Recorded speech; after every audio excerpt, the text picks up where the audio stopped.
नमस्कार, मैं उमेश जोशी। हरियाणा न्यूज़ के खास प्रोग्राम सीधे सवाल में आप सबका स्वागत है। इस प्रोग्राम में आज हमारे खास मेहमान हैं हरियाणा प्रदेश बीजेपी के अध्यक्ष रामविलास शर्मा। बातचीत शुरू करने से पहले हम रामविलास शर्मा जी का परिचय करवाना चाहते हैं।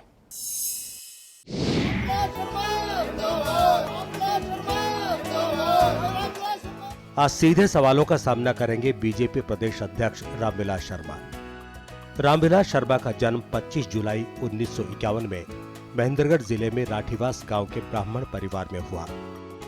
अंग्रेजी में एमए और प्रोफेसर रहे रामविलास शर्मा इमरजेंसी के दौर में राजनीति के मैदान में कूदे। इस दौरान उन्हें जेल भी जाना पड़ा। राजनीति के अखाड़े में जनसंघ का दामन पकड़ा और राष्ट्रीय स्वयंसेवक संघ से भी जुड़े रहे। महेंद्रगढ़ से लगातार 4 बार जीतकर हरियाणा विधानसभा पहुंचे। इस दौरान रामविलास शर्मा बीजेपी विधायक दल के नेता भी रहे। रामविलास शर्मा प्रदेश के शिक्षा मंत्री की कमान भी संभाल चुके हैं। शिक्षा मंत्री रहते हुए उन्होंने प्रदेश में प्राइमरी शिक्षा का स्तर सुधारने के लिए कई योजनाएं चलाई। जेबीटी शिक्षकों के लिए चलाई गई तरंग नाम की योजना इसकी एक मिसाल भर है। रामविलास शर्मा प्रदेश के जन स्वास्थ्य मंत्री भी रह चुके हैं। इतनी सारी जिम्मेदारियों के बाद पार्टी ने रामविलास शर्मा के कंधों पर दूसरी बार प्रदेश बीजेपी का जिम्मा सौंपा है।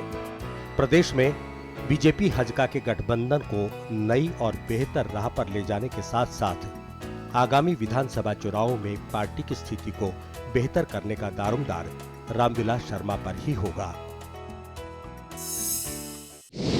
शर्मा जी, आपका हमारे इस प्रोग्राम में स्वागत है। धन्यवाद। आपको प्रदेश अध्यक्ष की जिम्मेदारी दूसरी बार सौंपी गई है जी। इससे पहले आप दिसंबर 90 से दिसंबर 93 तक अध्यक्ष रहे जी। अभी आपको 6 महीने हो गए हैं जी। पार्टी को आप कहाँ पा रहे हैं, कहाँ देख रहे हैं?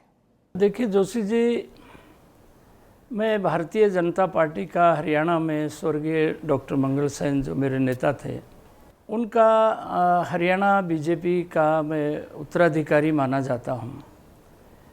उनकी विरासत है मेरे पास। 4 बार मैं महेंद्रगढ़ की जनता की कृपा से विधायक रहा, 2 बार मैं मंत्रिमंडल में रहा। और इन 6 महीनों में भारतीय जनता पार्टी का जो पुराना और नया कार्यकर्ता है, हमने देखिए इतना बड़ा नगर निगम का चुनाव लड़ा। 7 नगर निगम में 144 सीटों में और 120 सीटों पर हमने भाजपा के सिंबल पर चुनाव लड़ा। ये बहुत बड़ा एक संघर्ष था। शर्मा जी, मैं बीच में आपको रोकना चाहूँगा। आपने कहा कि 144 में से 120 सीटों पर हम सिंबल पर लड़े, 24 पर क्यों नहीं लड़े आप?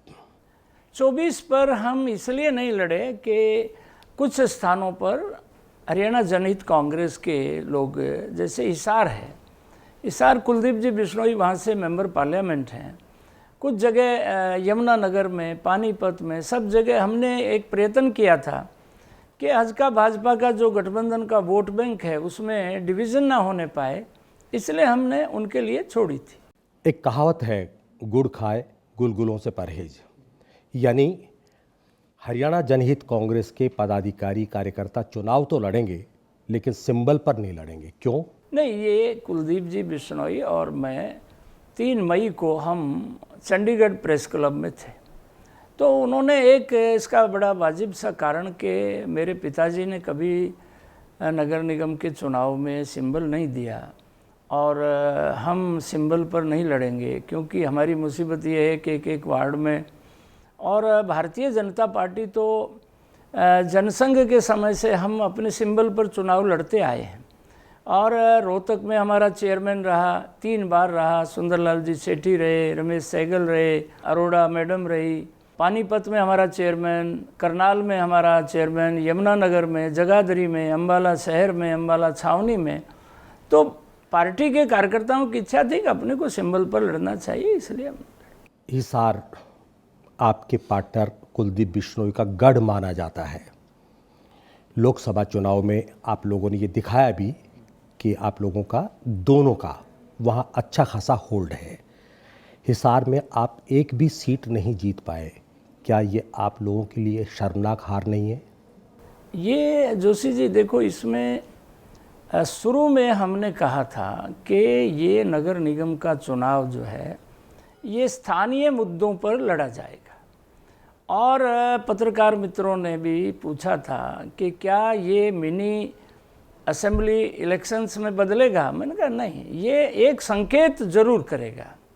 और हिसार में हमने हिम्मत करके सिंबल पर लड़े, हमको एक सीट नहीं मिली, ये बात तो सही है, परंतु जोशी जी इन हालात में हरियाणा में जहाँ भ्रष्टाचार का बोलबाला है, जहाँ प्रशासन का तंत्र हर जगह से उसका दुरुपयोग हुआ, उस हालात में बीजेपी कार्यकर्ता चुनाव लड़ गए और बीजेपी सबसे बड़ी नगर में पार्टी उभर करके आई। इसका पूर्णतः संतोष तो नहीं है, परंतु हिम्मत किया हमारे कार्यकर्ता को, हम दाद देते हैं। एक बात आप ज़रूर मानते होंगे कि बीजेपी को शहरों की पार्टी कहा जाता है, कि शहरों में बीजेपी का बड़ा होल्ड है, उतना गाँव में नहीं है। लेकिन इस बार तो आप शहरों में भी मात खा गए। मात खा गए, परंतु सामने जो लड़ाई थी ना जी, जैसे कौरव सेना खड़ी थी, पांडु पुत्रों की सेना खड़ी थी, इस लड़ाई में लोग जो है, कोई बिरादरी का कैंडिडेट है, कोई कुछ है, भी जीत के ही है तो हम तो बीजेपी के ही हैं। ये लड़ाई थोड़ा सा टिपिकल थी, इसको लड़ाई को, पर एक संकेत हरियाणा की जनता ने, नगरों की जनता ने ये साफ दे दिया कि लोग कांग्रेस के खिलाफ हैं और उनका रुझान भाजपा की तरफ है। गठबंधन धर्म क्या कहता है कि दोनों पार्टियां एक राय होकर फैसला करें। आप सिंबल पर चुनाव लड़ना चाहते थे, उन्होंने अपने पिताजी के सिद्धांतों की दुहाई देकर आपके खिलाफ काम किया। खिलाफ काम का मतलब ये कि सिंबल पर चुनाव नहीं लड़ा। इससे मैसेज क्या गया? जोशी जी, भारतीय जनता पार्टी हिंदुस्तान की सबसे बड़ी पार्टी है, सबसे पुरानी पार्टी है। हमारी एक संस्कार है, हमारा एक संस्कृति है, हमारा एक स्वभाव है और हमारा एक इतिहास भी है। और ये केवल हरियाणा में नहीं है, पूरे हिंदुस्तान में है। अटल बिहारी वाजपेयी जी प्रधानमंत्री थे, बूटा सिंह उनकी कैबिनेट में थे, उनको जालौर से कोई नोटिस अदालत का आ गया और वाजपेयी जी ने उनका इस्तीफा ले लिया।